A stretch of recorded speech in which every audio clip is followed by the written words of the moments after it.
Mi nombre es Valeria Sandoval, tengo 36 años, ex oficial de operaciones especiales de la Marina de Guerra, con 15 años de servicio activo. He liderado misiones en lugares cuya existencia el gobierno jamás admitiría. He visto caer a hombres junto a mí y he cargado el peso de sus nombres en silencio. Pero nada en mi carrera militar me preparó para el campo de batalla que enfrento hoy en.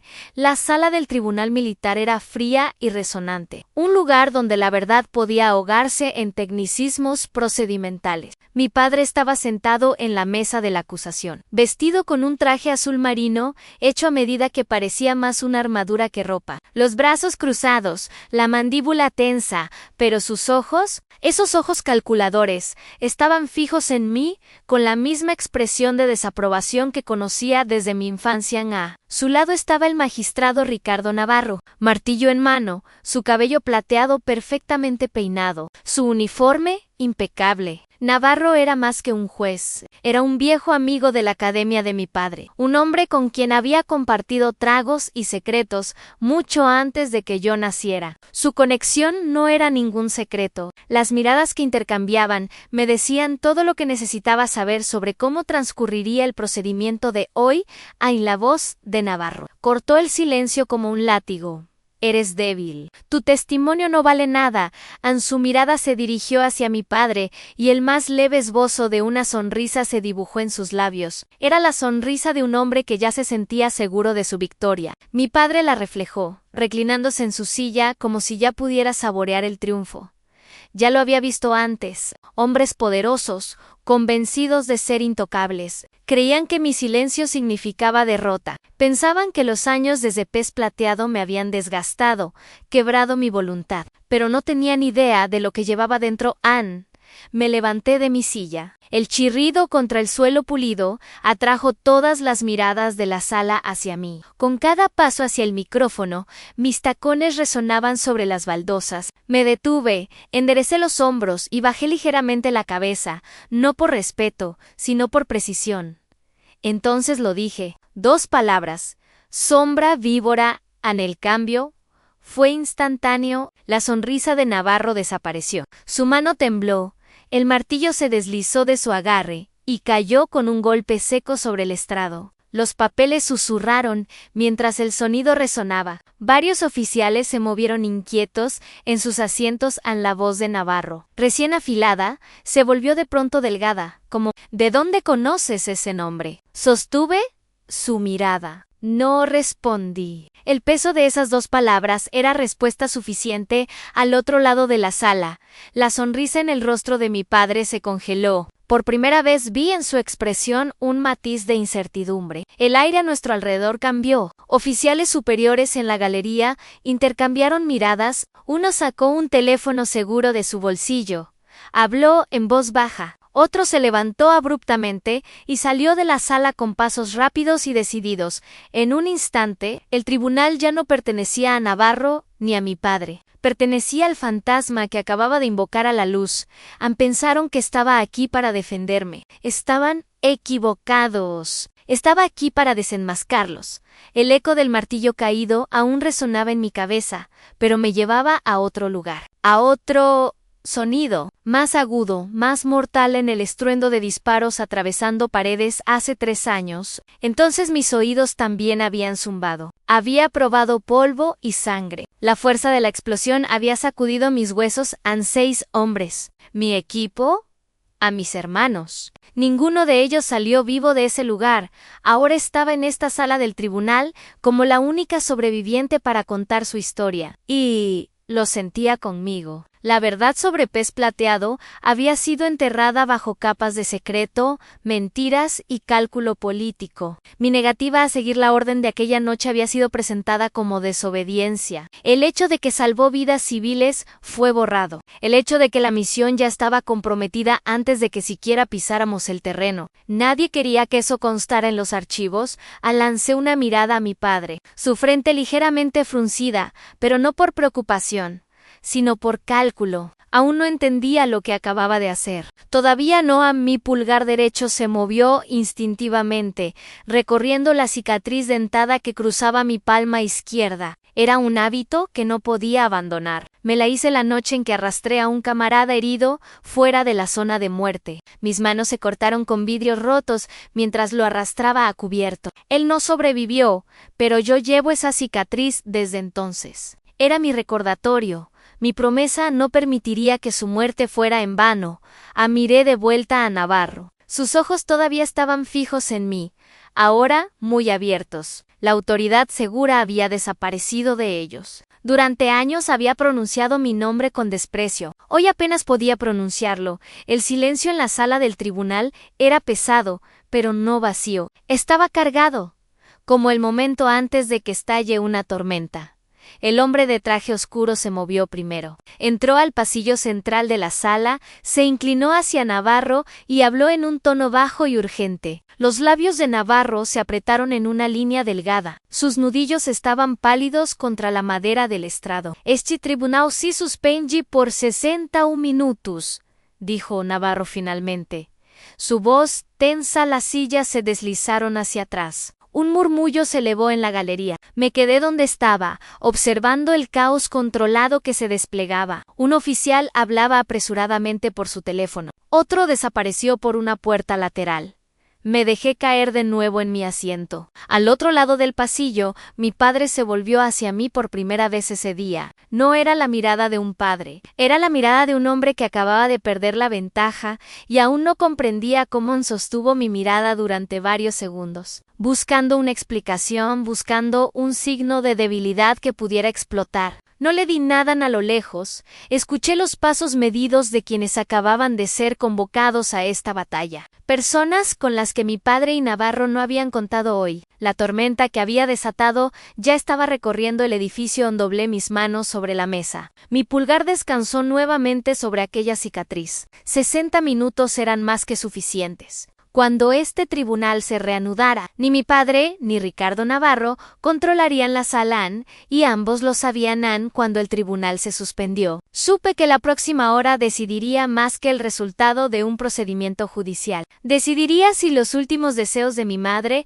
serían honrados o borrados a mi madre. Elena Sandoval había sido una fuerza silenciosa en mi vida. Nunca exhibió su fortaleza, pero la vi todos los días en la forma en que mantenía unida a nuestra familia. Mientras la carrera militar de mi padre lo mantenía distante. Había crecido en circunstancias modestas y construyó todo lo que poseía mediante disciplina y autonomía. Su patrimonio no era enorme según los estándares de las poderosas familias militares, pero era lo suficientemente significativo como para tener peso, lo suficiente como para convertirse en un objetivo antes de morir. Dejó claro en su testamento que sus bienes, nuestra casa familiar, un terreno en la provincia de Córdoba, sus ahorros, irían para mí. Dejó pequeños legados cuidadosamente pensados para otros. Pero el corazón de su patrimonio estaba destinado a mí. Dijo que no era solo una herencia, era su reconocimiento por la vida que había elegido. Por los sacrificios que había hecho al servicio del país.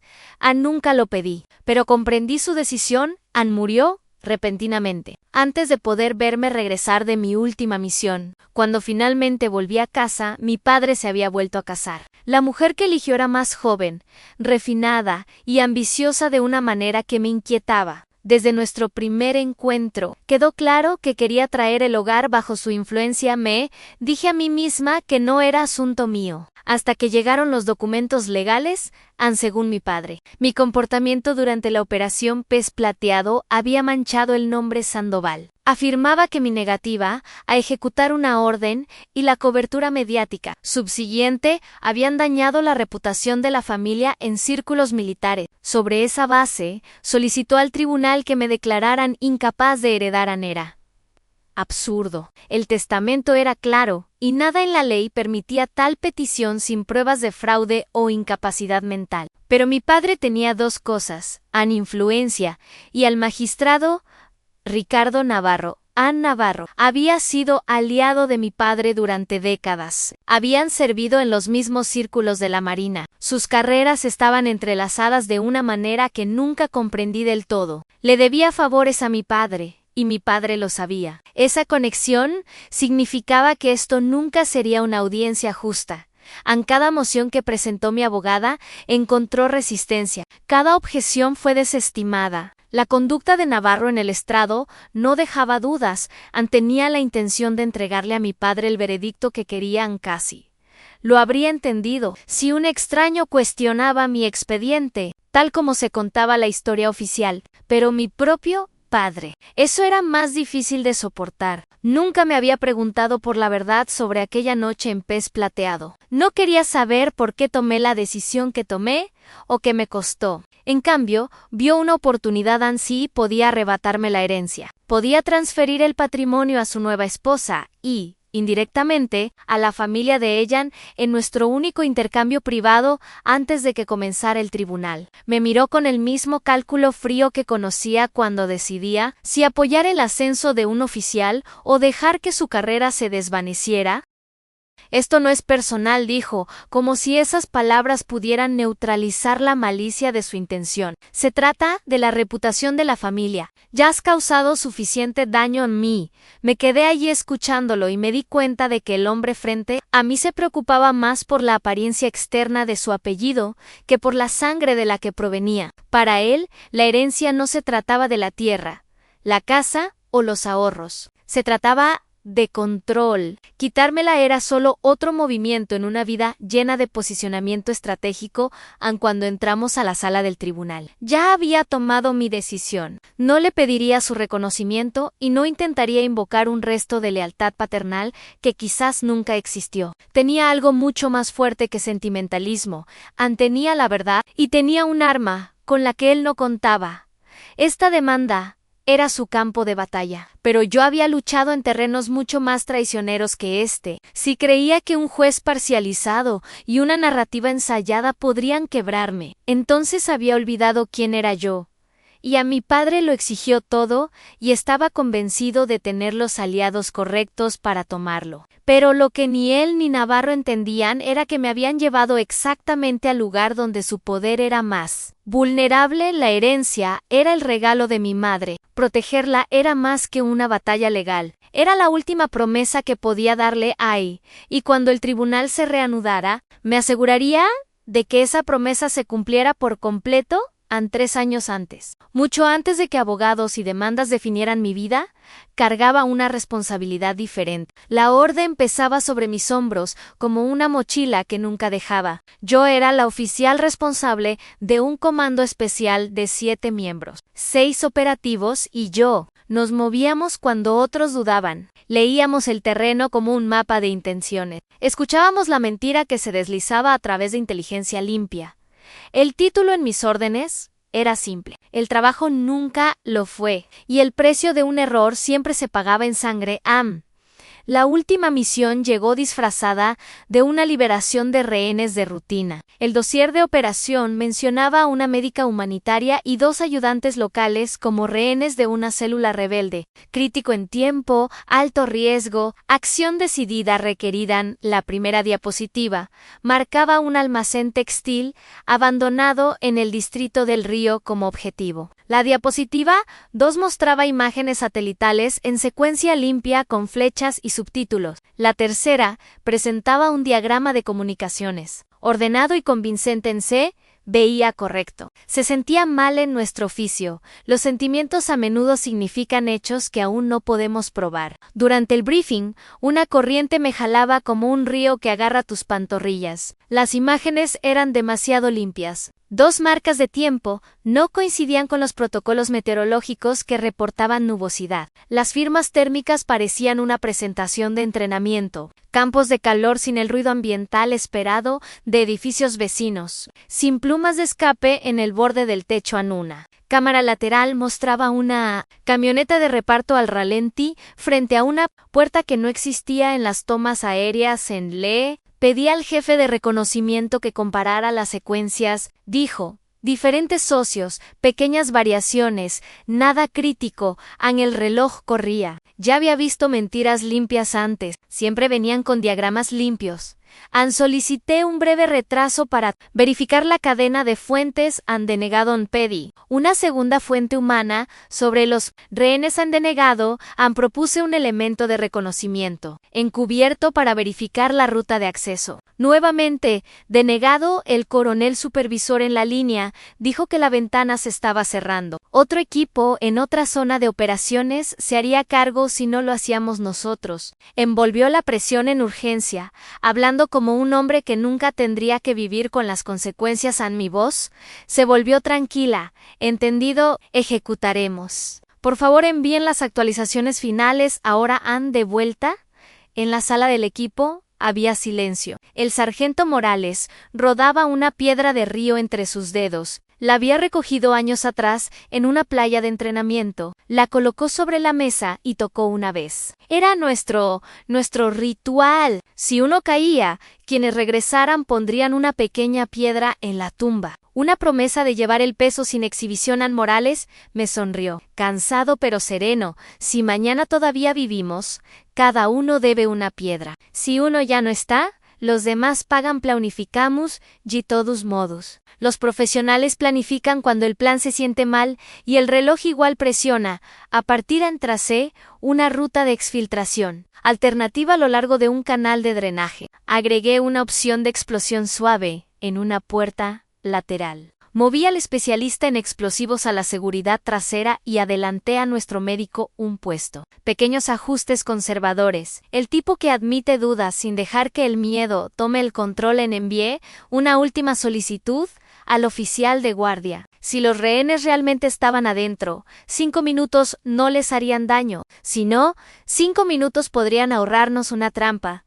Partimos al amanecer y nos movimos como en simulacro. La primera puerta estaba sin cerrojo, la segunda se abrió demasiado fácil. Un disparo salió de la dirección equivocada. El almacén era una trampa. Ordené abortar. Romper contacto. Nuevo rumbo sur. Algunos alcanzaron la esquina. No todos. Desperté cosida y vendada. El informe no mencionó las piedras. Mi relación con mi padre nunca fue cálida. Desde mis primeros recuerdos, fue un hombre que medía el valor según el rendimiento, no según el afecto. En nuestra casa, las victorias se celebraban, los errores se diseccionaban. No había término medio. Recuerdo tener 8 años, parada en un campo de fútbol mojado, temblando después de una derrota. No preguntó si tenía frío o si tenía hambre. Solo dijo que perder era una elección, y que los Sandoval no elegían perder.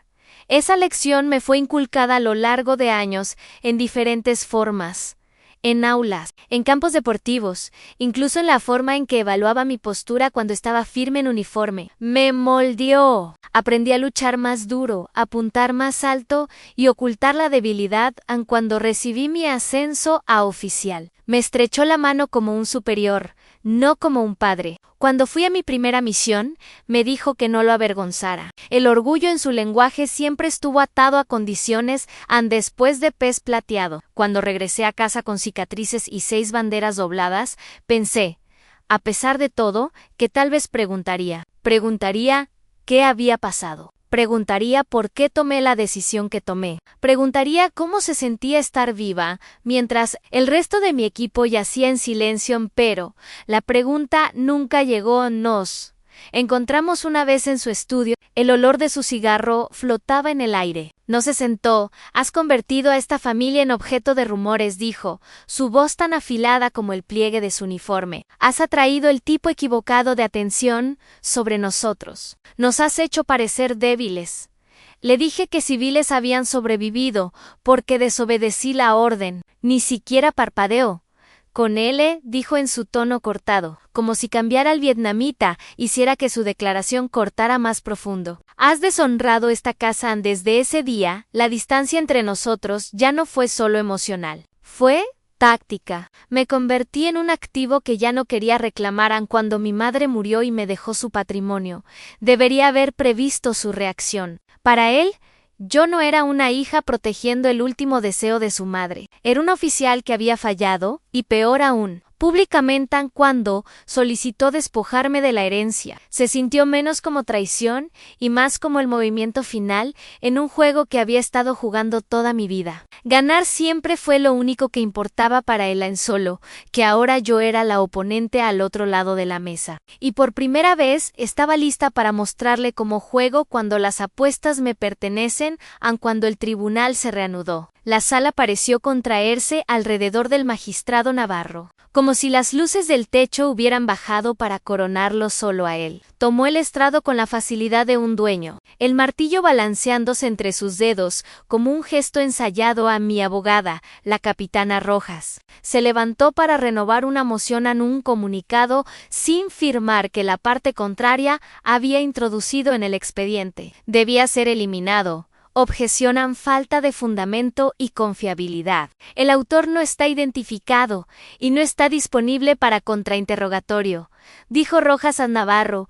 No se molestó en ocultar su impaciencia. Objeción denegada en dos palabras que cayeron como un sello permanente, inapelable. En al otro lado, la boca de mi padre se curvó en una sonrisa estrecha. La sonrisa de un hombre que crece un poco más con cada demostración de poder en la parte contraria. Sintiendo el impulso, dejó entrar una serie de declaraciones al registro que habrían requerido testigos. Rojas objetó: autenticación, testimonio de oídas. Prejuicio supera valor probatorio en cada intento.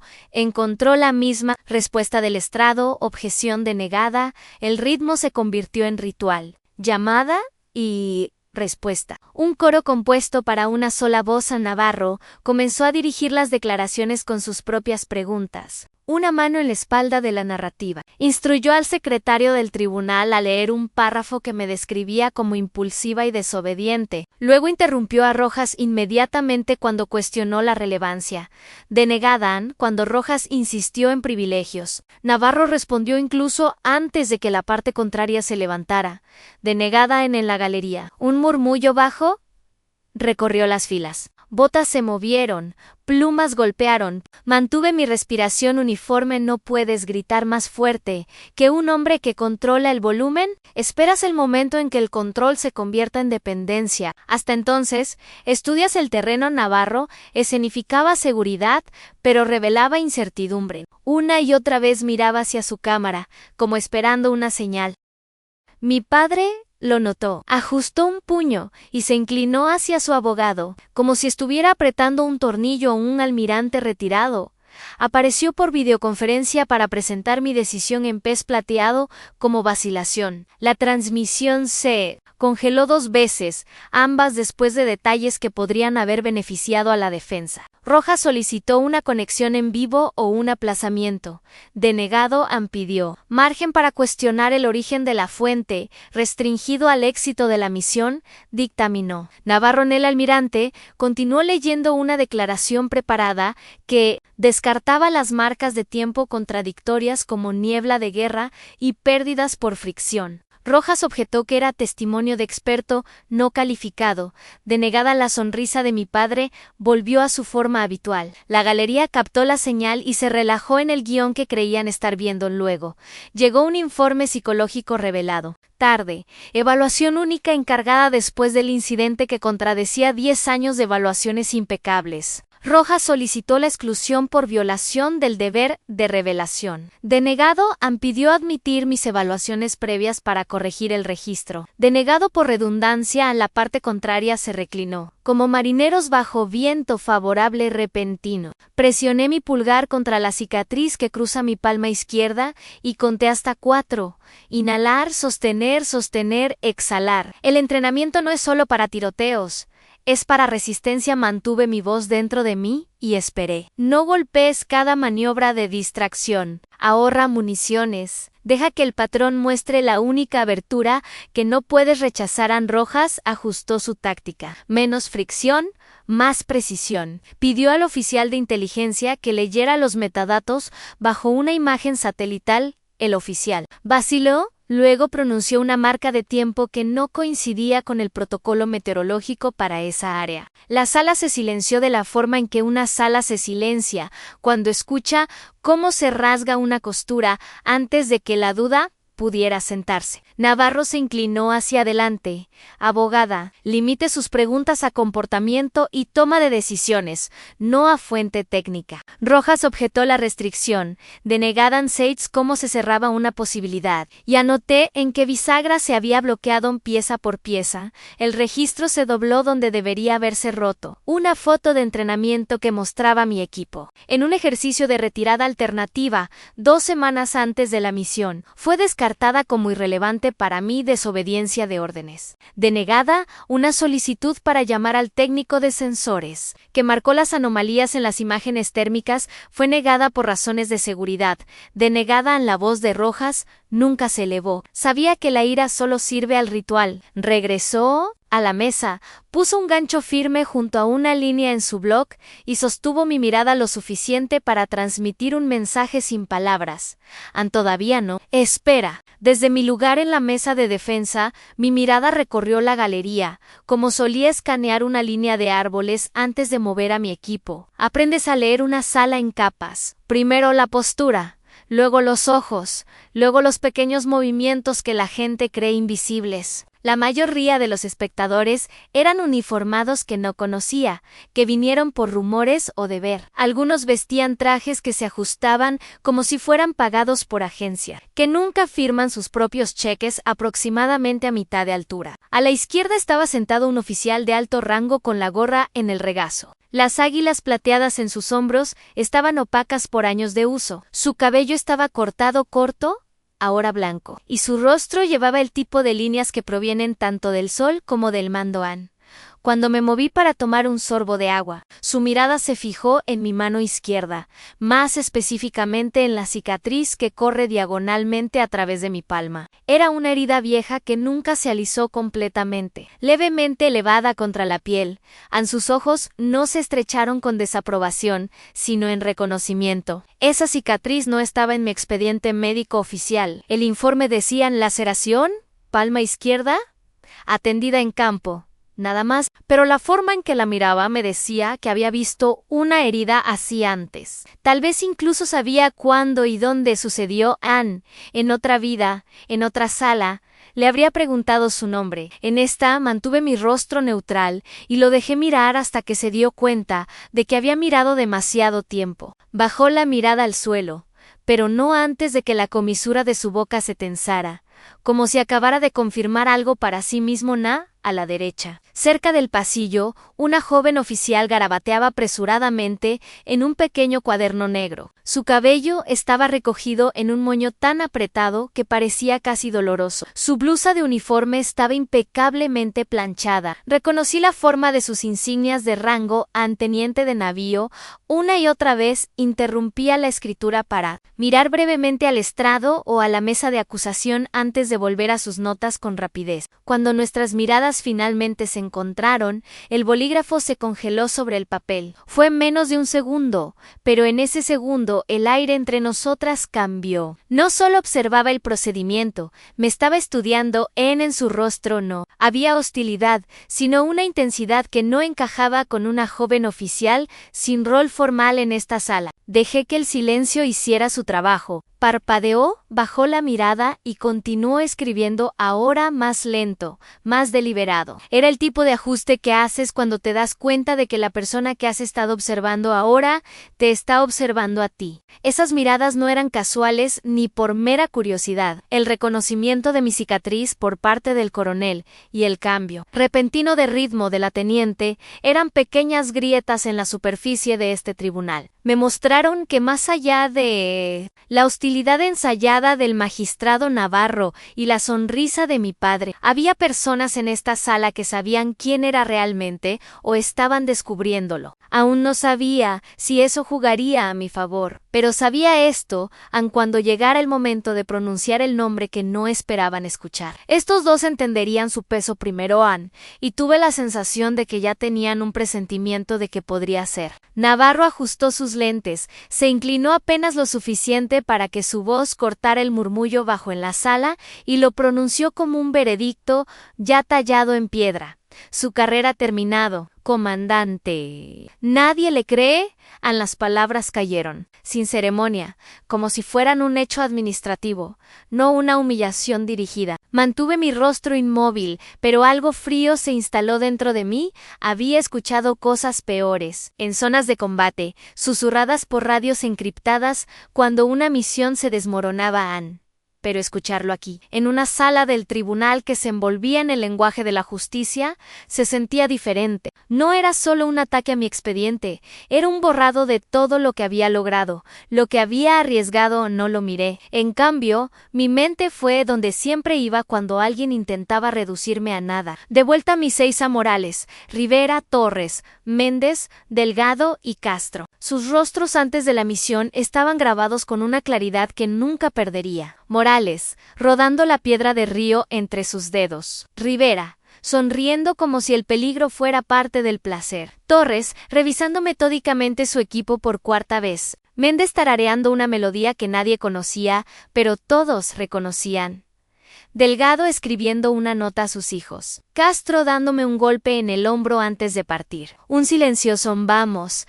Todavía podía ver cómo la luz golpeaba sus rostros en el momento antes de que entráramos a la oscuridad. En ese entonces no había miedo, solo el entendimiento tácito de que éramos el seguro del otro. Si uno de nosotros regresaba, llevaría a los demás de todas las formas posibles.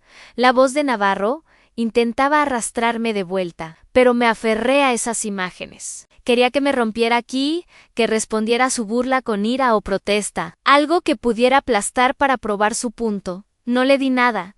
En 6 hombres habían ido conmigo a Pez Plateado. Yo era la única que regresó. El peso de esa verdad hacía que su burla pareciera más pequeña de lo que pretendía, que creyera lo que quisiera, que nadie confiaba en mi palabra. Cuando llegara el momento, no necesitaría fe. Tendría pruebas, y las presentaría de una manera que no podrían ignorar a mi pulgar.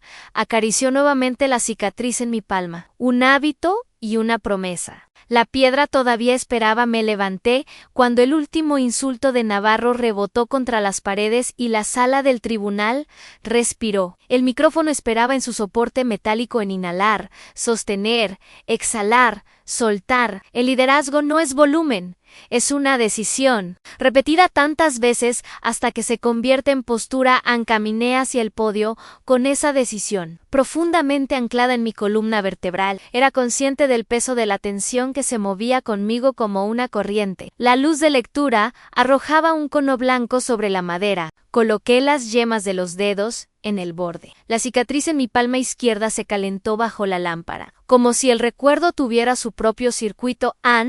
No miré directamente a nadie y simultáneamente a todos. El hábito de alguien que instruye hombres antes del amanecer y escribe cartas después del atardecer. Mi voz fue profunda y uniforme, como se habla en un helicóptero cuando solo una orden cuenta. Sombra, víbora, las sílabas se movieron por la sala como una navaja bajo tela. Por un momento, nada cambió. Luego todo cambió. La atención se tensó. Las conversaciones se rompieron a mitad del aliento. Un capitán en la galería agarró su portapapeles por la esquina, como si estuviera a punto de deslizarse. 2 civiles intercambiaron una mirada que consistía solo en cálculo. Costos en una columna, riesgos en la otra. La joven teniente a la derecha, que antes había escrito frenéticamente, se detuvo a mitad del trazo. Su pluma se suspendió y permaneció. A la izquierda, el viejo coronel que había estudiado mi cicatriz levantó la barbilla. El reconocimiento se extendió por su rostro como la marea sobre piedra. Lento, irrevocable. Detrás de él, un suboficial se persignó tan rápido que lo habría perdido si hubiera parpadeado. Finalmente miré al estrado. Navarro no me miró de inmediato. Miró a mi padre, un corte con los ojos que hacía una pregunta que ninguno de los dos se atrevía a pronunciar en voz alta. La boca de mi padre se abrió y se cerró nuevamente. Siempre le habían gustado las cadenas de mando que le obedecían. Ahora veía cómo una se deslizaba de su mano. Navarro finalmente me miró. Sus dedos se pusieron pálidos alrededor del martillo. Su voz buscó su viejo tono y no lo encontró. ¿Qué dijo? Comandante, mantuve mis manos visibles, dejé que el silencio viajara un latido más. Luego dije las mismas dos palabras con la claridad de una coordenada en un mapa. Sombral víbora o el martillo se le resbaló de la mano y cayó con un golpe seco sobre el estrado como el disparo de salida de una carrera. Se estremeció. La sala se estremeció con el anglá. La sonrisa que había vivido en la comisura de su boca toda la mañana desapareció, como si hubiera sido borrada. Sus pupilas se dilataron. Un resplandor rojo subió por su cuello. ¿De dónde conoce ese nombre? No respondí. A veces la verdad no es una oración, es un espejo. Lo sostienes frente al rostro de alguien y dejas que reconozca lo que es en el aire. A nuestro alrededor se densificó con movimiento. El representante del Ministerio de Defensa se levantó instantáneamente, empujó su silla hacia atrás con la precisión de años de instrucción y entró al centro de la sala. Habló en voz baja con el secretario del tribunal y mostró una autorización que no había visto desde mi último año en uniforme. El secretario asintió y desapareció. Por la puerta lateral, a paso rápido controlado, mi padre se movió en su silla. La seguridad que usaba como un abrigo a medida ya no encajaba. Las costuras se tensaron, los hombros cayeron. Sin la expectativa de victoria que siempre lo había inflado, parecía más pequeño. Buscó en mi rostro una explicación que pudiera rechazar y no encontró ninguna. En el poder, cuando se le niega el acceso, primero produce confusión y luego ira. Vi cómo esa secuencia se instalaba sobre él, cómo el clima sobre el agua detrás de mí. La capitana Rojas no tocó mi brazo, no susurró consejos. Ordenó sus documentos en una pila ordenada y esperó. Una profesional que entendía que una nueva cadena de mando había entrado a la sala y no incluía el estrado. En los dedos de la taquígrafa judicial se suspendieron. Sobre sus teclas a Navarro intentó restaurar el procedimiento. Comandante Sandoval, la relevancia de esta expresión no está clara en el tribunal. Debe explicarse en el tono, llevaba menos autoridad que hábito. Levantó el martillo y lo dejó caer de nuevo sin golpear la madera. Como si la herramienta en su mano se hubiera vuelto pesada, dejé que mi mirada recorriera la galería una vez más. Algunos rostros se volvieron hacia la puerta, otros hacia el sello en la pared, algunos hacia mí. Pensé en Morales y su piedra de río, en la sonrisa de Rivera,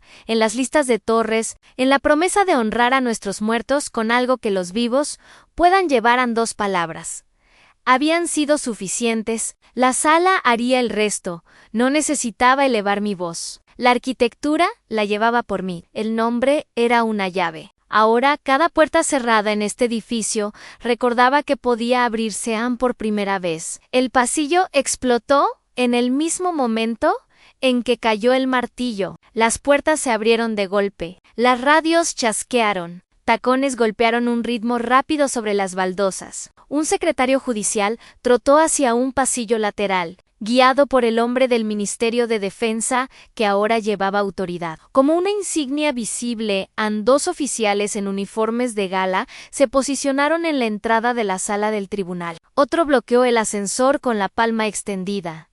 El aire olía a metal frío y café quemado. Entré al corredor y sentí cómo caía la temperatura. El vidrio en la pared reflejaba un rompecabezas móvil de uniformes y trajes. Rangos y autoridades se superponían hasta que el pasillo parecía un desfile. Dibujado apresuradamente, la joven teniente de la galería estaba junto a la fuente de agua. El cuaderno ahora estaba cerrado. Me observaba sin pretender no hacerlo. Mi padre cruzó la sala más rápido de lo que esperaba. Siempre era más rápido cuando el control se le escapaba. Se detuvo tan cerca que pude ver la fina trama azul de su corbata. Sus ojos brillaban de ira y cálculo. ¿Qué acabas de hacer?, preguntó, cada palabra tensa, como si estuviera aplicando presión sobre una herida. Cuando lo sepas, será demasiado tarde, dije. Mi voz permaneció tranquila, miró hacia la puerta de la sala del tribunal, de donde Navarro aún no había salido. La duda se instaló sobre su rostro como una sombra que ya no se levantaría. El pasillo se llenó de órdenes cortadas. Espera, Copia. Mantén antes de confirmación. Un civil mostró una identificación que conocía de mi última década en uniforme, del tipo que abre puertas sin tocar. Asintió una vez a la teniente y señaló una escalera con letrero rojo. Ella desapareció escaleras abajo, con la postura de alguien que acababa de ser reasignado la capitana. Rojas se unió a mí contra la pared con sus archivos. Van a cortar esto. Clasificar, eliminar jurisdicciones, dijo. Permanecemos en posición y esperamos hasta que la nueva cadena se nombre a sí misma. Asentí. Esperar no es un acto pasivo. Deja que la gravedad complete lo que pusiste en movimiento en mi padre. Lo intentó nuevamente. Esta vez más bajo, Valeria. Esto no era necesario. Podrías haberlo resuelto en familia. Usó esa palabra como palanca, no como consuelo. Pensé en mi madre y en cómo redactó su testamento con palabras claras, para que nadie pudiera torcer su intención. La familia lo había resuelto cuando ella firmó su nombre. Ignoraste esa orden. Dije en se estremeció. Odiaba que le hablaran en el lenguaje del comando Ann. Al final del pasillo estaba el viejo coronel que había estudiado mi cicatriz, con las manos cruzadas detrás de la espalda. Cuando nuestras miradas se encontraron, dio un solo asentimiento. Del tipo que intercambias a través de un río peligroso en una puerta, se abrió. Cerca de él atrapé un vistazo de una sala sin ventanas y una carpeta con el sello Wise Only. El representante del Ministerio de Defensa desapareció con otros dos dentro. La puerta se cerró con un clic amortiguado, un sonido como un veredicto. Esta fue la primera piedra que cayó en una larga fila. Pude sentir la línea moverse a través de salas que nunca había entrado. Pisos arriba, protegidos por escáneres de tarjetas, a través de oficinas donde las decisiones se vertían en un lenguaje que borraba sus autores. El tribunal nunca fue el objetivo, fue el detonante. Dos palabras habían jalado el pasador. El mecanismo ahora se movía con su propia tensión. Había visto máquinas como esta despertar antes. Una vez puestas en movimiento, rara vez se detenían donde sus creadores lo habían previsto. Presioné mi pulgar contra la cicatriz, en mi palma y conté mis respiraciones. Las piedras que nos habíamos prometido unos a otros se sentían pesadas en mi bolsillo, aunque no estaban allí. Me imaginé 6 pequeñas marcas sobre 6 tumbas silenciosas. Recordé cómo Morales tocó su piedra. Sobre una mesa antes de que desenrolláramos un mapa, los sonidos en el pasillo se volvieron más nítidos. Luego disminuyeron como oleaje. Mi padre se enderezó, como queriendo recuperar su estatura. ¿Crees que esto termina con un nombre?, dijo. No es así, no, dije. Comienza con un O'Neill. Secretario del tribunal regresó y dio una señal. El tribunal se reanudaría bajo nuevas instrucciones. Rojas guardó su bolígrafo en el bolsillo del pecho y asintió. Hacia la puerta tomé mi lugar con el mismo cuidado con el que solía tomar una posición de tiro. Pequeños ajustes, marco estable, mirada alerta. Esto era solo el comienzo. Las fichas de dominó restantes aún no habían caído, pero lo harían Ann. El secretario del tribunal abrió la puerta y el ruido del pasillo colapsó en formación. Nos levantamos simultáneamente y la sala del tribunal parecía más alta. El magistrado Ricardo Navarro no regresó al estrado. En cambio, la almirante Silvia Marlowe entró por la puerta lateral con una pila de archivos bajo el brazo. No se sentó hasta que ni una sola mirada vagaba. Siéntense, dijo. La orden fue suave y definitiva. Miró a la taquígrafa. Registre que presido bajo autoridad, delegada de la oficina del secretario de la Marina y del presidente del Estado Mayor Conjunto.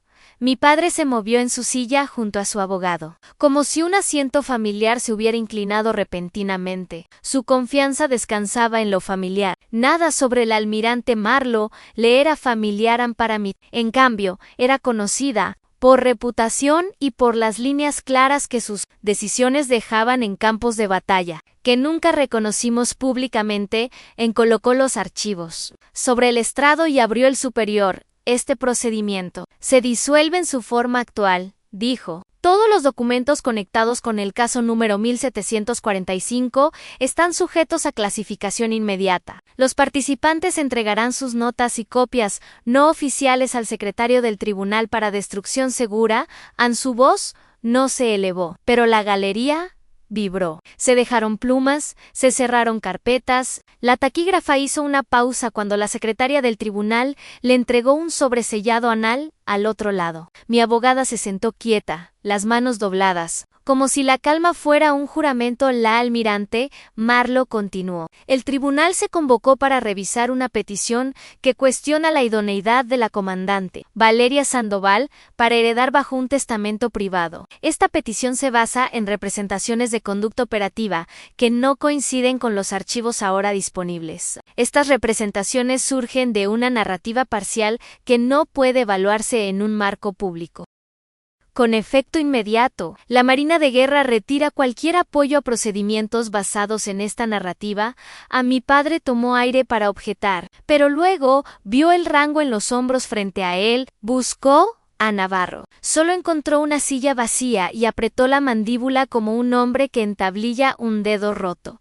A Marlo se dirigió a la parte. La representación del demandante recibe un comunicado sellado sobre el alcance de la clasificación. Las violaciones serán procesadas penalmente. La defensa recibe una carta correctiva para el expediente personal de la comandante Sandoval. El tribunal reconoce que las acciones de la comandante Sandoval durante una operación anterior estuvieron en conformidad con las reglas de enfrentamiento vigentes y la autoridad de mando. En un sonido bajo escapó de mi padre. No una palabra, más como una bisagra que se traba. Había conducido este caso como una campaña. Las campañas se basan en mapas. Marlo había redibujado su mapa en 3 oraciones. Luego se volvió hacia mí, comandante. Se reunirá con mi oficina para aclarar ajustes administrativos. Por el momento, el punto restante concierne la restauración de derechos que no tienen nada que ver con contenido clasificado. El tribunal ordena la liberación inmediata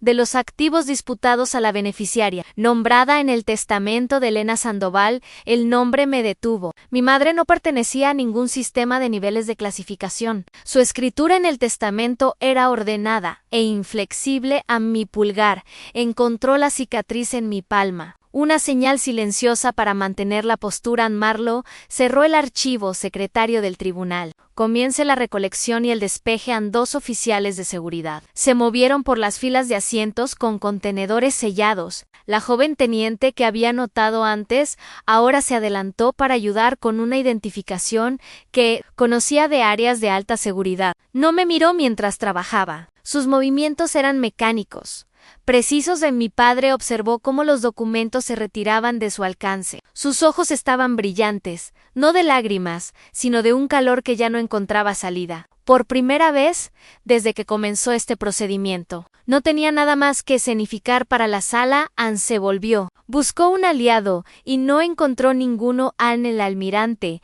Marlo se levantó. Esta sesión está bajo sello clausurada. Anne apiló los archivos en una pila ordenada y dio un breve asentimiento. Nos levantamos de nuevo. Los bancos crujieron cuando el secretario del tribunal abrió la puerta. El aire fresco del pasillo rozó el suelo. Recogí mis documentos. Sentí cómo su peso cambiaba de defensa a prueba y dejé que esta nueva forma llegara a mis manos. Mi padre permaneció sentado, inmovilizado, como si la sala se hubiera movido sin él y se hubiera llevado su voz.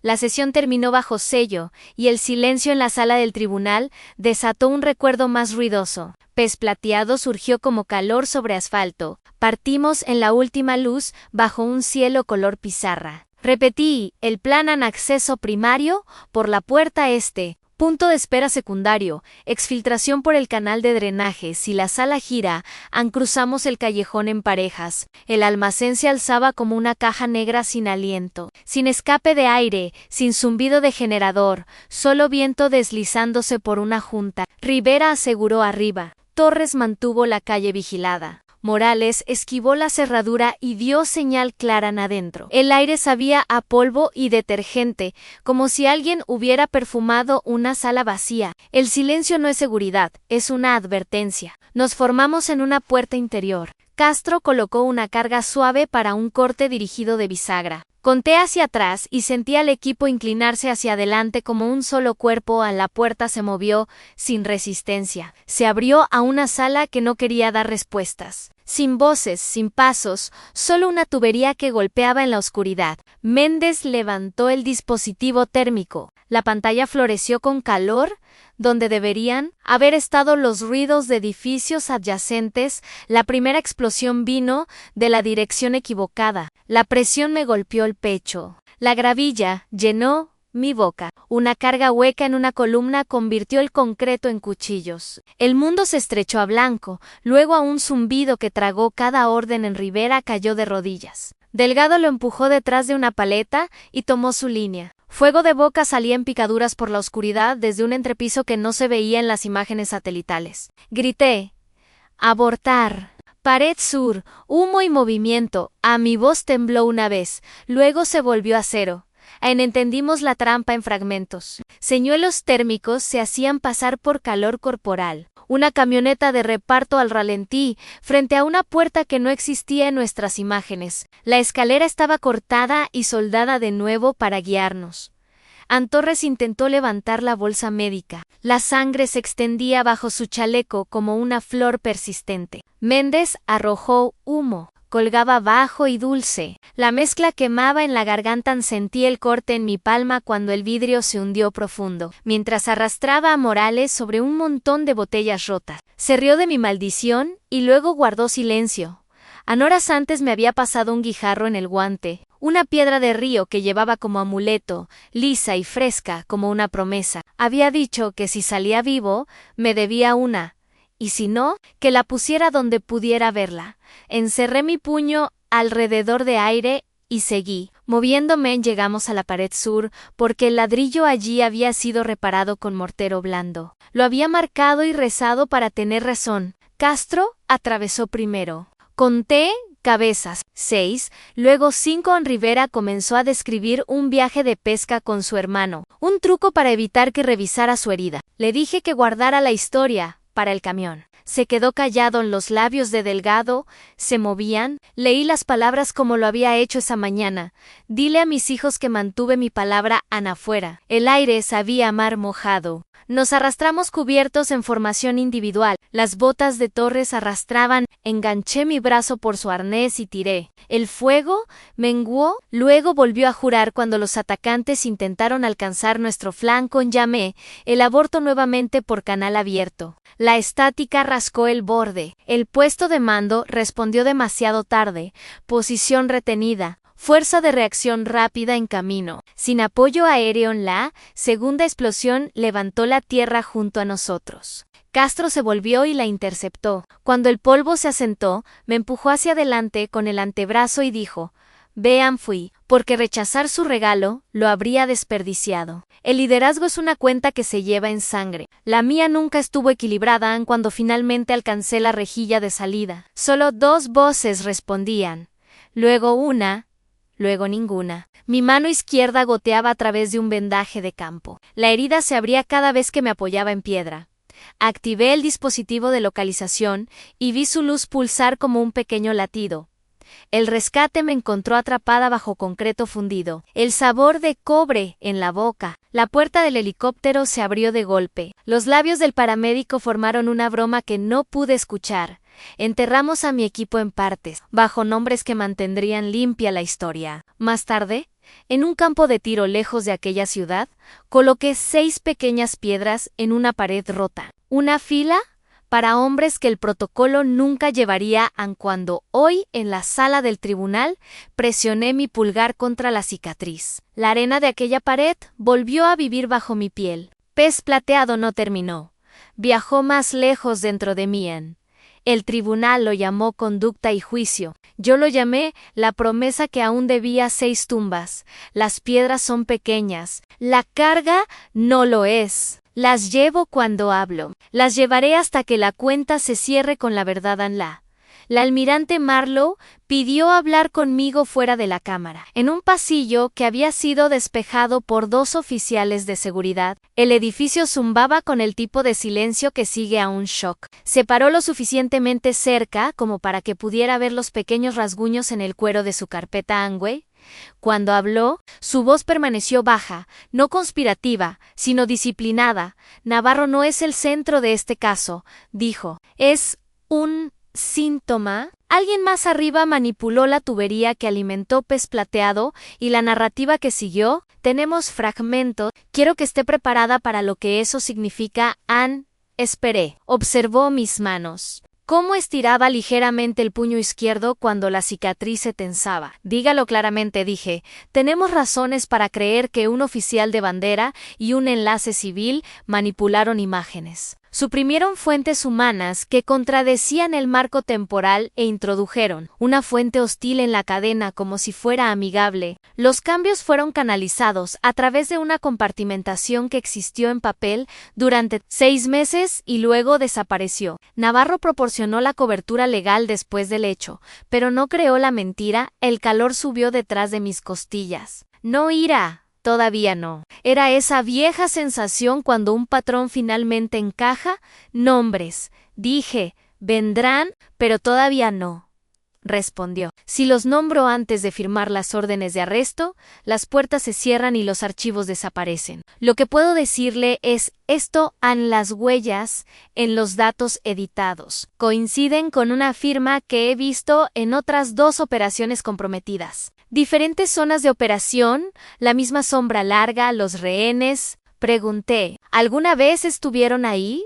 Improbable, dijo. Creemos que la célula usó señuelos y transmisiones de radio dispersas para desencadenar nuestra respuesta estándar. Querían a su equipo exactamente en esa sala. El motivo se lee como un libro de cuentas en favores cobrados, presupuestos defendidos, carreras construidas sobre métricas de misiones decididas. Respiré una vez lentamente. La luz en el pasillo zumbaba bajo, como un generador en espera. ¿Qué necesita de mí? Su memoria, cada irregularidad que reportó antes de la misión, cada solicitud que fue denegada, cada línea que trazó en ese mapa aquella noche, dijo. Y algo más, Anne, cuando esto crezca, intentarán presentarla como vengativa, como alguien que usa el duelo para saldar cuentas viejas. Necesito que sea estable, no silenciosa. Precisao, a Senchi, puendo ser precisao. Me estudió un momento. Bien, porque la precisión es lo que evita que esto se convierta en un espectáculo. Sombra víbora sobrevivió por una razón. Hecho vigil existe por una razón. Limpiamos nuestra propia casa antes de cazar afuera.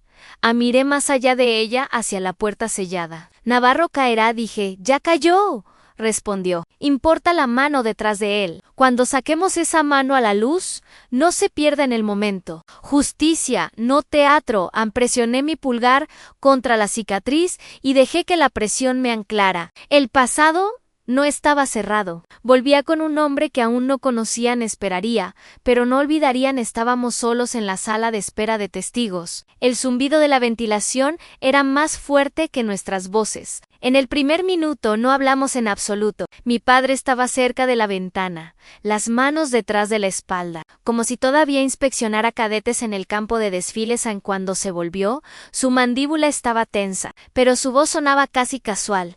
Tomé el dinero, dijo sin preámbulo, sin disculpa, una suma considerable, suficiente para retirarse sin preocuparse por los mercados. No me moví. No hablé. Tomó mi silencio como permiso para continuar. Me lo ofrecieron después de Pez Plateado. Todo lo que tenía que hacer era firmar un acuerdo de confidencialidad y fingir que el informe de la misión estaba limpio. No me dijeron cada detalle, pero sabía lo suficiente para entender que te destruiría si salía a la luz. Su mirada buscó mi rostro. Pensé que te darían de baja deshonrosamente, y si eso pasaba, perderías tu rango, tu pensión. Consumirías la herencia de tu madre solo para sobrevivir. Quería que permaneciera en la familia. Bajo mi control. Bajo tu control, repetí. Tranquila. No bajo el mío, exhaló bruscamente. Como si acabara de perder el punto. Si hubiera sido exonerada, habría liberado los fondos. Pero cuanto más leía tu nombre en esos informes, más estaba convencido de que estabas acabada. Traté de proteger nuestro legado. Me incliné hacia adelante. ¿El legado de quién? Su mirada vaciló. Ahí estaba, algo que casi parecía vergüenza, enterrado bajo décadas de convicción de que sus decisiones siempre eran correctas. Tu madre construyó lo que nos dejó. No quería ver cómo desaparecía solo porque mi hija se negaba a jugar el juego. Ese juego costó 6 vidas, di Jan por primera vez. Apartó la mirada. Esa no fue mi decisión. No, pero ayudaste a enterrar la verdad. No lo contradijo, no se defendió, y eso, más que cualquier explicación, me mostró cuán profundo llegaba su compromiso. Anne, por un momento, la dureza se desvaneció de su rostro. Se sentó frente a mí, apoyó los antebrazos en las rodillas. He perdido más de lo que crees, dijo en voz baja. Amigos con los que serví durante 30 años ya no me hablan. La familia de tu madre finge que no existo. Cada vez que entro al club de oficiales, siento cómo la sala cambia. Lo estudié. Su voz carecía del acero con el que crecí. Había algo crudo en su tono, algo que no estaba segura de haber visto antes. ¿Crees que eso es comparable a perder un equipo en misión? Pregunté. En su mirada encontró la mía. No, dijo. Pero sigue siendo pérdida. Por un momento fugaz. Se hizo a un hombre que quizás habría sido capaz de deshacer lo que había hecho si hubiera encontrado el valor antes. Un hilo delgado se tendió entre nosotros en ese instante, casi suficiente para salvar los años de desconfianza. Anne quería creerle. Quería creer que en algún lugar bajo toda la ambición, el control y los tratos silenciosos, mi padre todavía valoraba la verdad. Pero la fe era un lujo que no podía permitirme. Papá, dije, mi voz tranquila. El arrepentimiento no es lo mismo que la reparación. La suavidad en sus ojos se endureció de nuevo, como persianas que se cierran, y la venganza no es lo mismo que la justicia, replicó. El hilo se rompió. Cualquiera que fuera ese momento, había terminado, y ambos sabíamos que no volvería. No. Tuvimos más de 5 minutos antes de que la almirante Marlowe apareciera en el marco de la puerta. Su expresión nítidamente cortada. Tenemos un desarrollo, dijo. Su mirada rozó a ambos, pero sus palabras eran para mí. El manipulador del que le hablé todavía está activo, y no se trata solo de operaciones militares. Está interfiriendo en procedimientos civiles, influenciando resultados encubiertos. Mi padre frunció el ceño. ¿También este procedimiento? Marlowe apretó la mandíbula. Es posible. Rastreamos un paquete de datos desde su red conocida hasta la Cámara de Navarro. 2 semanas antes de que comenzara su audiencia, encriptado sobre 3 IPs civiles. Todavía no es suficiente para una orden de arresto, pero suficiente para saber. Está observando el aire. Entre nosotros cambió. Mi padre se enderezó, su voz profunda, pero firme. Si está interfiriendo en mi procedimiento. Ya no se trata solo de Valeria y yo, nunca se trató solo de ti y yo. Dije. Marlowe asintió brevemente. ¿Qué significa eso? El tribunal podría no ser la última sala donde se sienten uno frente al otro. Si está moviendo hilos aquí, el daño podría ir más allá de propiedad y herencia. Esto podría alcanzar nivel federal. Mi padre me miró a los ojos. Por primera vez en esta batalla, su mirada llevaba algo que no había visto antes. Antes en incertidumbre. Anne. Me levanté, ajusté mi chaqueta. Entonces aún no hemos terminado. A nadie lo contradijo. No esta vez. En el césped en el cementerio de la memoria todavía estaba húmedo por la lluvia temprana. Cada brizna brillaba en el pálido sol de invierno. Me moví lentamente. Mis botas se hundían ligeramente en el suelo blando. Las filas de lápidas blancas se extendían infinitamente, perfectamente alineadas. Cada una un nombre, una fecha, tallada en piedra. Empero, 6 de ellas no llevaban nombres. Solo la inscripción «Han conocido por Dios» eran ellos. Por eso estaba aquí. De mi bolsillo de la chaqueta, saqué la pequeña bolsa que había llevado durante 3 años. Dentro, 6 piedras suavemente pulidas, marcadas por el giro constante en noches sin sueño. Cada una provenía del sitio de la misión, de aquel campo donde cayeron. Ellos cayeron. Yo sobrevivía. La suciedad hacía tiempo que se había lavado, pero el peso había permanecido en mí. Arrodillé frente a la primera lápida y coloqué una piedra cuidadosamente. Para ti, Mac, murmuré. Mi voz era tranquila, a pesar de la opresión en mi pecho. Anne, en la segunda. Para Torres, en la tercera. Navarro en la cuarta, Ruizen en la quinta, Gallegos en la sexta, la piedra más pequeña, la sostuve un momento más largo. Luego la coloqué al pie de la última tumba. Para Lian el viento se avivó, llevando el chasquido de la bandera sobre nosotros por el aire. Me quedé arrodillada. Mi mano descansó sobre la última piedra mientras el frío penetraba mi piel. No lloré. Las lágrimas se me habían acabado hacía mucho.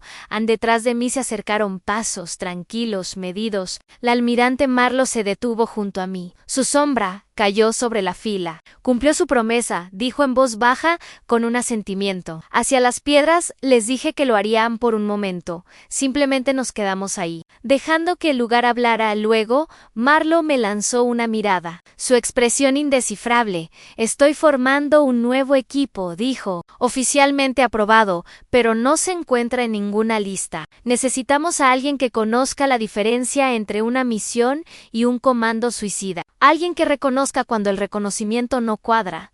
¿Quieres que lo lidere? No fue una pregunta.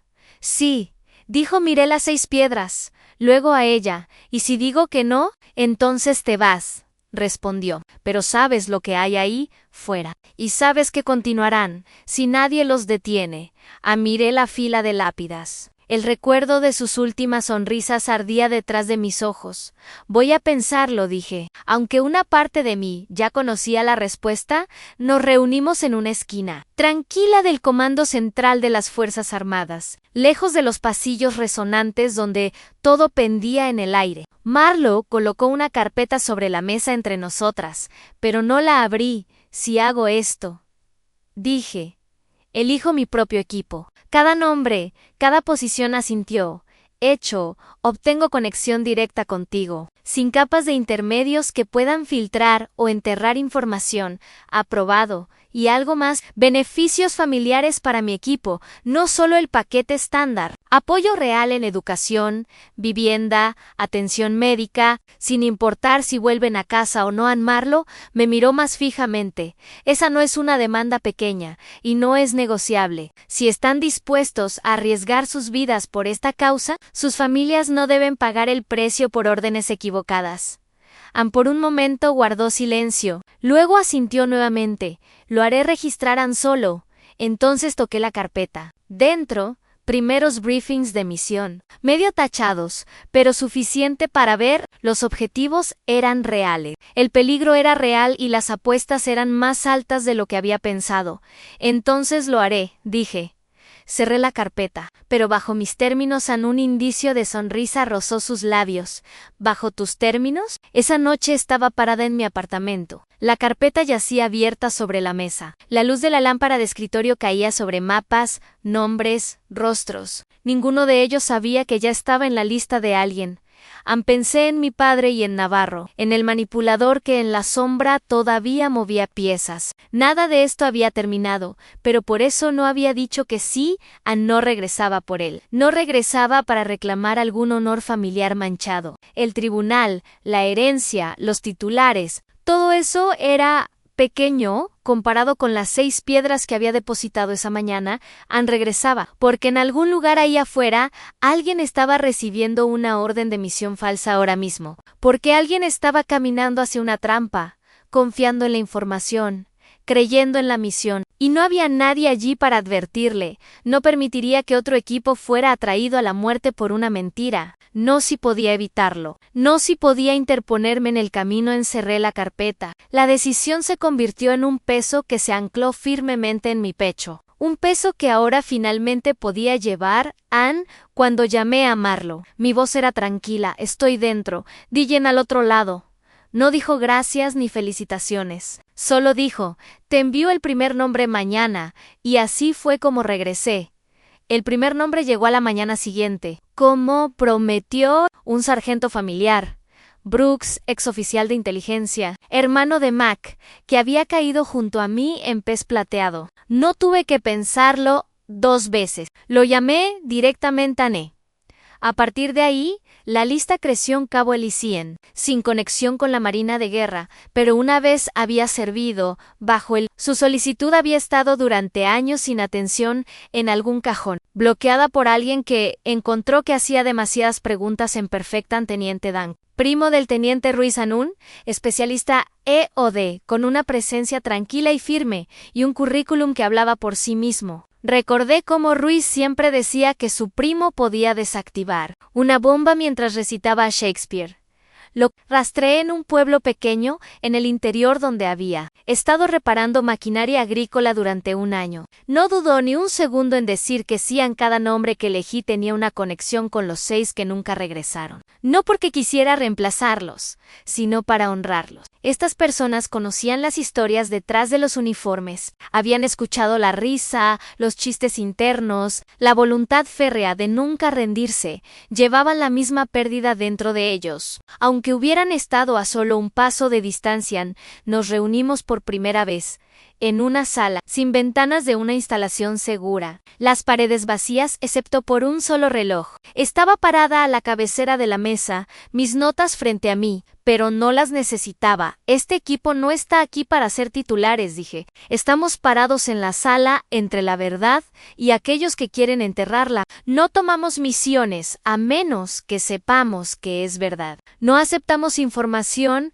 que se sienta falsa. Y si algo no cuadra, nos vamos hasta que cuadren. Escucharon, sin preguntas intermedias, sin miradas laterales, solo comprensión silenciosa. Saqué una pequeña placa metálica de mi bolsillo y la coloqué sobre la mesa. En el acero estaba grabado Anhecho Vigil.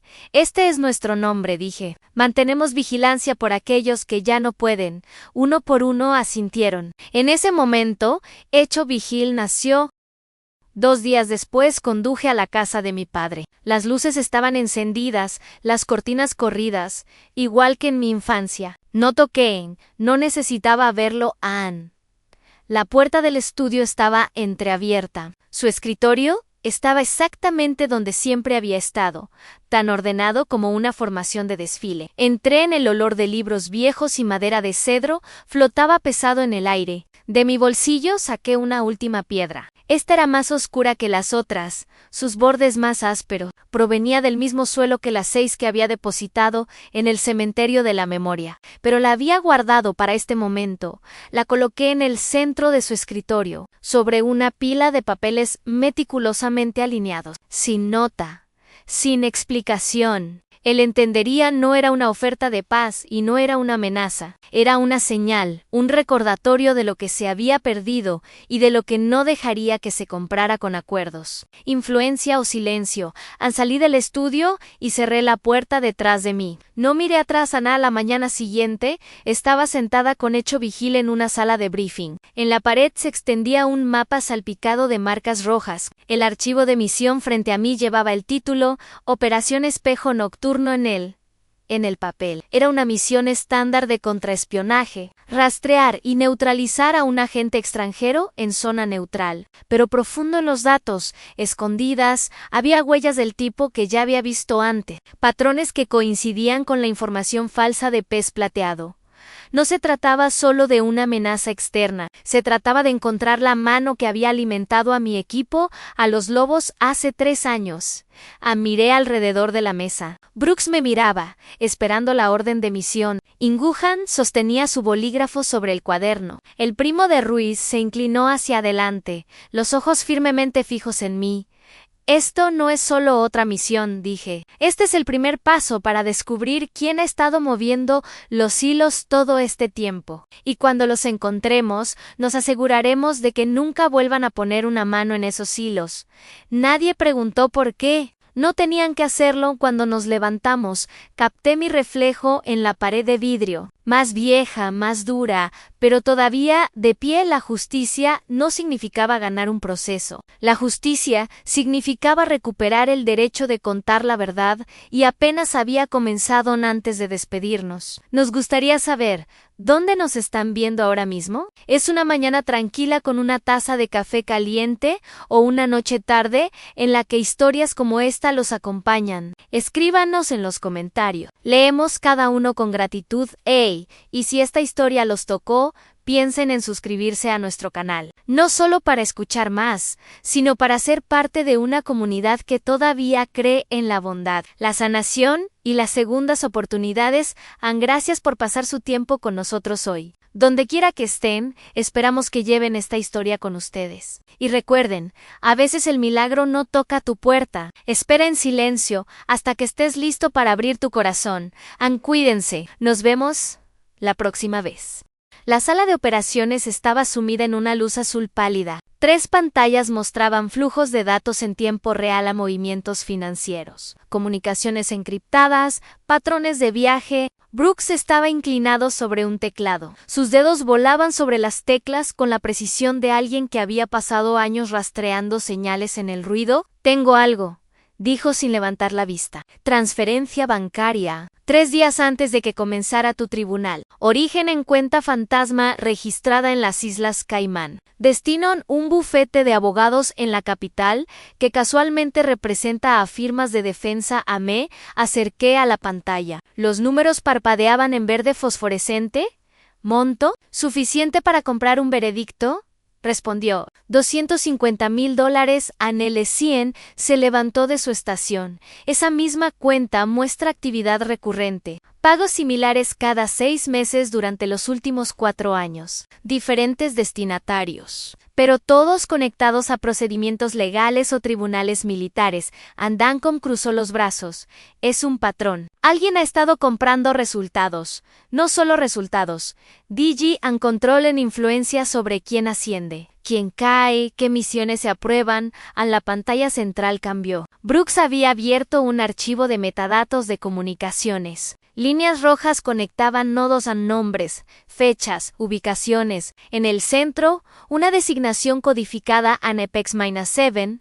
Ese es nuestro fantasma, dijo Brooks. Apex 7 aparece en cada operación comprometida que revisamos. Pez plateado, operación horizonte rojo, misión Abuela caída, siempre en los márgenes, nunca en el centro. Pero las huellas digitales son consistentes. ¿Tenemos un nombre real? Preguntan. Brooks negó con la cabeza.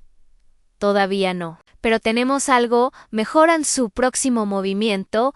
Pulsó una tecla. La pantalla mostró un itinerario de vuelo. Apex 7TN, programado un encuentro en zona neutral. Delta dentro de 72 horas. Según el tráfico interceptado, es una reunión con un comprador extranjero. Intel sobre posiciones de nuestras fuerzas a cambio de ANE.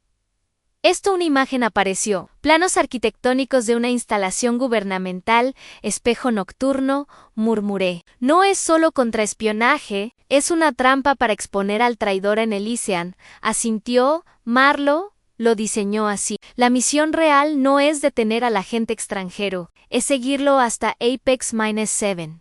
Me volví hacia el equipo. Entonces no podemos fallar. Si Apex 7 sospecha que estamos cerca, desaparece. Y con él, todas las pruebas en zona neutral. Delta era un puerto marítimo en decadencia. El tipo de lugar donde las preguntas no se hacen y las respuestas se compran en efectivo. Llegamos en vehículos separados, vestidos como comerciantes, turistas, trabajadores portuarios. Nada que llamara la atención. Brooks estableció vigilancia desde un almacén abandonado con vista al muelle principal. Elysian y Dancom tomaron posiciones en calles adyacentes. Yo me quedé móvil, moviéndome entre puntos de observación con un auricular oculto bajo mi cabello, objetivo a la vista, susurró Brooks. Hombre 40 y tantos, traje gris, maletín negro, se dirige al muelle 7G. Lo vi desde la distancia. Caminaba con la confianza de alguien acostumbrado a no ser cuestionado. Se detuvo junto a un contenedor oxidado. Revisó su reloj. 2 minutos después llegó el segundo hombre. Más joven, nervioso, intercambiaron pocas palabras. El maletín cambió de manos. ¿Ese es nuestro agente extranjero? Pregunté por el micrófono. Afirmativo, respondió Elysian. Coincide con el perfil, pero no es él quien nos interesa. El hombre del traje gris se alejó del muelle, caminando con paso firme hacia una zona de estacionamiento. Subió a un sedán negro con vidrios polarizados. Brooks, síguelo, ordené. Ya lo hago, dijo. ¿Tiene rastreador? Adherido. Cortesía de Dancom. El sedán salió del puerto y tomó la autopista costera. Lo seguimos a distancia, 3 vehículos rotando posiciones para evitar detección. 40 minutos después, se desvió hacia una propiedad privada, una mansión rodeada de muros altos y cámaras de seguridad. Esa casa está registrada bajo un fideicomiso, informó Brooks. Pero cabe más profundo. El beneficiario final es Ann Espera. Una pausa. Luego su voz, más tensa, contraalmirante Gerald Thornton, retirado hace 2 años. Antes de eso, jefe de operaciones encubiertas en el Comando Sur Anel. Nombre me golpeó como un puñón Thornton. Había escuchado ese nombre en briefings clasificados, en conversaciones susurradas en pasillos seguros, un hombre con acceso a todo en inteligencia, logística, cadenas de comando. ¿Es el Apex 7? Pregunté. Las piezas encajan, dijo Brooks. Thornton tenía autoridad para modificar datos de misión. Tenía conexiones con contratistas de defensa. Y después de su retiro, su patrimonio neto se triplicó sin explicación. Annelesian intervino. Si es él, necesitamos pruebas sólidas. No solo circunstanciales. Algo que no pueda negar, ya las tenemos, dijo Brooks. El maletín que recibió hoy contenía un dispositivo de almacenamiento. Si podemos recuperarlo, no, interrumpí. Si entramos ahora, alertamos a todos los demás involucrados. Thornton no está solo. Necesitamos toda la red. Andancom habló por primera vez en 1 hora. Entonces esperamos, observamos, Annie. Cuando haga su próximo movimiento, ¿lo seguimos hasta el final? Tenía razón. La paciencia era un arma. Durante 3 días vigilamos la mansión de Thornton en turnos. Documentamos cada visitante, cada llamada telefónica interceptada, cada movimiento de vehículos. El patrón se volvió claro. Estaba organizando algo grande en la noche del tercer día. Thornton salió solo, condujo hacia el centro de la ciudad, estacionó en un garaje subterráneo y caminó 2 cuadras hasta un hotel discreto. Subió al 10º piso, hackeo las cámaras del hotel. En la pantalla vimos a Thornton tocar la puerta de una suite. ¿Se abrió entró? ¿Quién más está ahí?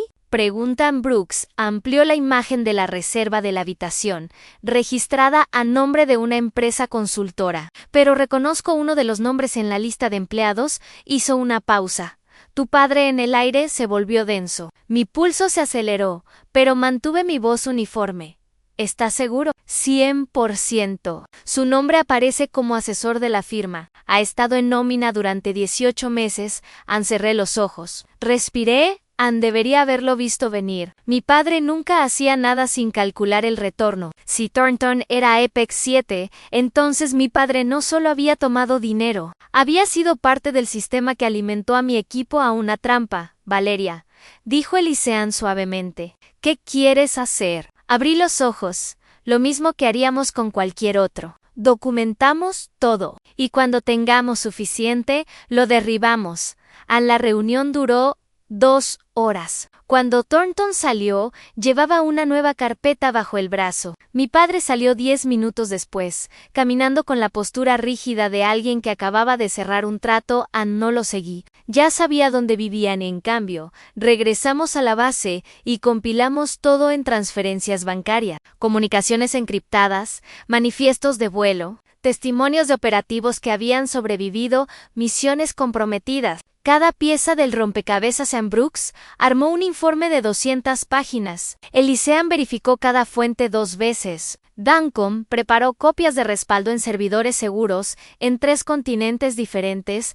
Cuando terminamos, llamé al almirante Marlowe.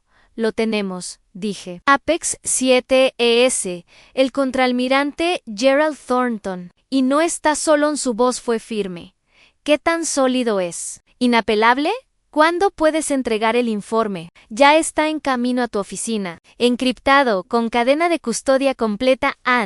Hubo una pausa. Luego, buen trabajo, comandante. Esto va directo al secretario de Defensa. Las órdenes de arresto se emitirán dentro de 48 horas. Colgué el teléfono. El equipo me miraba. ¿Y tu padre? Preguntó Brooks. Él hizo su elección, dije. Ahora vive con las consecuencias.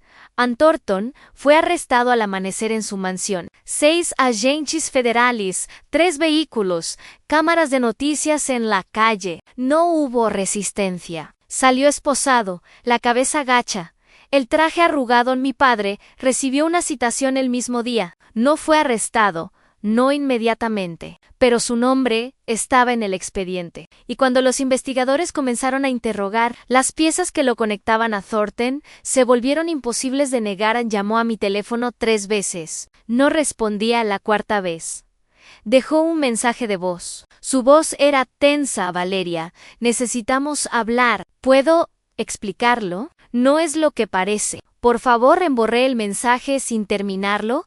2 semanas después, me reuní con el almirante Marlowe en su oficina. Las paredes estaban cubiertas de mapas y condecoraciones. En su escritorio había una caja de madera tallada. Siéntate, dijo, y lo hice. Deslizó la caja hacia mí. Esto es tuyo. Y la abrí.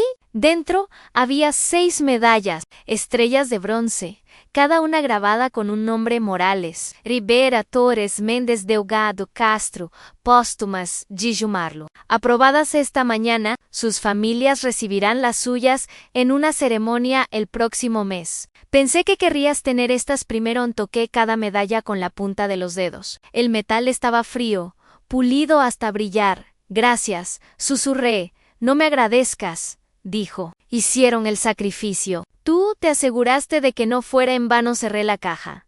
Y Thornton enfrenta 47 cargos. Traición, conspiración, obstrucción de justicia. El juicio comienza en 3 meses. No saldrá. ¿Y los demás en su red? Todavía estamos desenredando, pero gracias a tu trabajo. Tenemos nombres, rangos, conexiones. Esto va a sacudir toda la estructura de mando. Asentí. ¿Y mi padre? Marlowe me miró directamente. Cooperó. Entregó documentos, testimonios, accesos. A cambio, el fiscal aceptó reducir cargos. Probablemente evitará prisión, pero su carrera terminó. Su reputación, destruida. Y la fortuna que construyó, confiscada. Debería haberme sentido satisfecha. Victorias, pero solo sentí vacío. ¿Lo viste?, preguntó Marlowe. No. ¿Planeas hacerlo? Pensé en las 6 medallas en la caja, en las piedras que deposité en tumbas, en la promesa que hice. No lo sé, dije honestamente. Esa noche caminé por el cementerio de la memoria nuevamente. Las lápidas brillaban bajo la luz de la luna. Las 6 piedras que había colocado semanas atrás todavía estaban allí, intactas. Me arrodillé. Lo hice, dije en voz baja. Encontré quién los traicionó, y se aseguró de que pagaran. El viento sopló a través de los árboles. En algún lugar una bandera ondeaba. Ojalá pudiera decirles que todo tiene sentido ahora, que la justicia cierra las heridas, pero no es así. Todavía los extraño. Todos los días coloqué mi mano sobre la primera lápida, pero cumplí mi palabra, y seguiré cumpliéndola. Por ustedes, por todos los que vienen después. Me levanté. El cementerio estaba silencioso, pero no vacío. Nunca vacío. 6 meses después, Hecho Vigil había completado 4 misiones, cada una exitosa, cada una limpia. 0 bajas. Construimos una reputación, el equipo que verificaba todo 2 veces, que cuestionaba órdenes sospechosas, que se negaba a moverse hasta que la inteligencia cuadraba. Algunos nos llamaban difíciles. Otros nos llamaban salvadores. No nos importaba. Sabíamos por qué existíamos. Una tarde, Brooks entró a mi oficina con un sobre manila. Llegó esto para ti. Entrega personal. Lo abrí. Dentro había una carta escrita a mano, en papel fino. Valeria, sé que no quieres hablar conmigo. Lo entiendo. No espero, perdonen. Solo quiero que sepas, entregué todo. Cada documento, cada nombre, cada secreto que tenía, no porque esperara clemencia, sino porque finalmente entendí lo que me dijiste. El arrepentimiento no es reparación, pero la reparación tiene que comenzar en algún lugar. En los 6 hombres que perdiste, merecían mejor. Merecían la verdad, y tú merecías un padre que luchara por ella, no contra ella. No puedo cambiar el pasado, pero puedo asegurarme de que nadie más use mi nombre para torcer la justicia. Alguna vez decides que quieres hablar. Estaré aquí. Papá doblé la carta y la guardé en un cajón.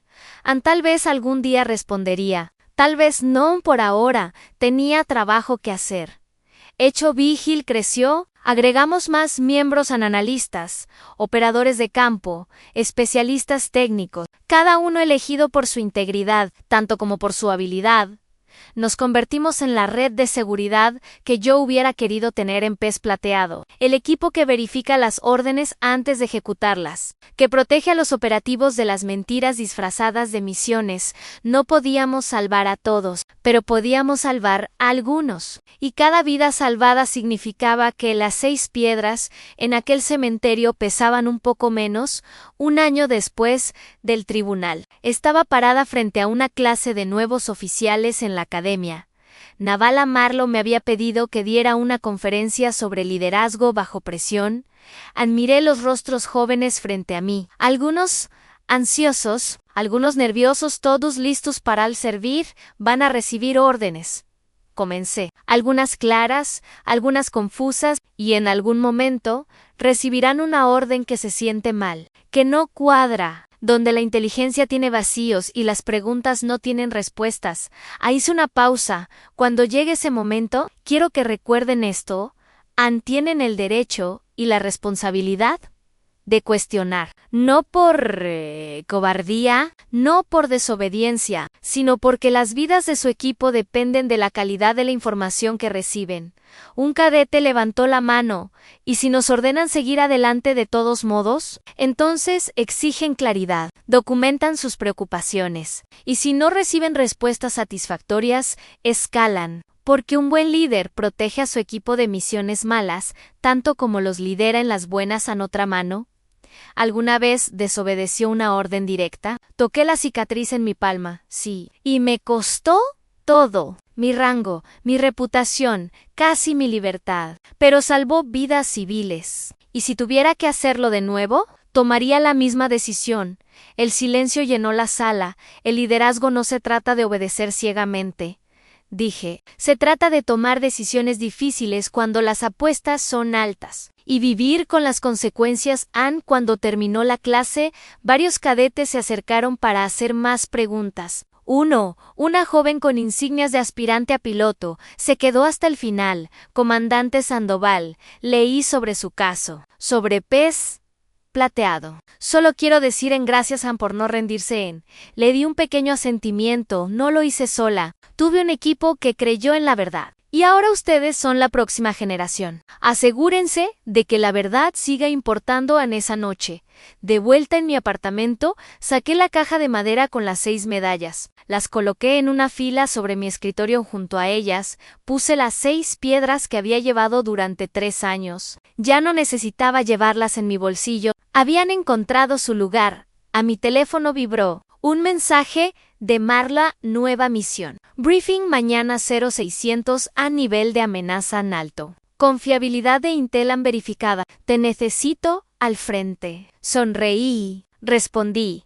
Estaré ahí. Guardé las medallas y las piedras de vuelta en su caja. Las cerré con cuidado. Mañana habría otra misión. Otro equipo que dependería de mí para tomar las decisiones correctas. Otra oportunidad de asegurarme de que nadie más caminara hacia una trampa. No podía traer de vuelta a Morales, Rivera, Torres, Méndez, Delgado o Castro, pero podía honrarlos. Cada día, con cada misión, con cada vida salvada, apagué las luces. El apartamento quedó en silencio. Pero no vacío. Nunca vacío, porque la verdad, una vez liberada, nunca vuelve a enterrarse. Y yo me aseguraría de que siguiera brillando. Epílogo 5 años después. Hecho Vigil se había convertido en una leyenda dentro de las Fuerzas Armadas. No oficial, no reconocida públicamente, pero conocida por aquellos que importaban. El contraalmirante Gerald Thornton cumplía cadena perpetua en una prisión federal. Su red había sido desmantelada. 17 oficiales de alto rango habían sido destituidos. El sistema había sido limpiado. Mi padre vivía en una casa pequeña en las afueras de la ciudad, sin pensión militar, sin honores, pero con algo que nunca había tenido antes en paz consigo mismo. Nos reunimos una vez al año, en el aniversario de la muerte de mi madre. No hablábamos mucho, pero nos sentábamos juntos en su tumba, y eso era suficiente. El magistrado Ricardo Navarro se había retirado en desgracia. Su licencia legal revocada, su legado manchado anilló. Yo seguía liderando Hecho Vigilon. Seguía verificando cada misión, seguía haciendo las preguntas difíciles, seguía protegiendo a los operativos de las mentiras, porque eso es lo que los 6 habrían querido, no venganza, no gloria, solo verdad. Y mientras hubiera un equipo en el campo, mientras hubiera operativos que dependieran de buena inteligencia, yo estaría ahí vigilando, cuestionando, protegiendo, porque esa es mi promesa. Las promesas hechas sobre tumbas nunca se rompen antes de despedirnos. Nos gustaría saber dónde están viendo esto ahora mismo. ¿Es una mañana tranquila con café caliente o una noche tarde en la que historias como esta los acompañan? Déjenos un comentario. Leemos cada uno con gratitud y si esta historia los tocó, consideren suscribirse a nuestro canal. No solo para escuchar más historias, sino para ser parte de una comunidad que aún cree en la justicia, la verdad y las segundas oportunidades. Gracias por compartir su tiempo con nosotros hoy. Donde quiera que estén, esperamos que lleven esta historia en sus corazones y recuerden, a veces la justicia no llega rápido, pero cuando llega, es imparable. Cuídense. Hasta la próxima vez.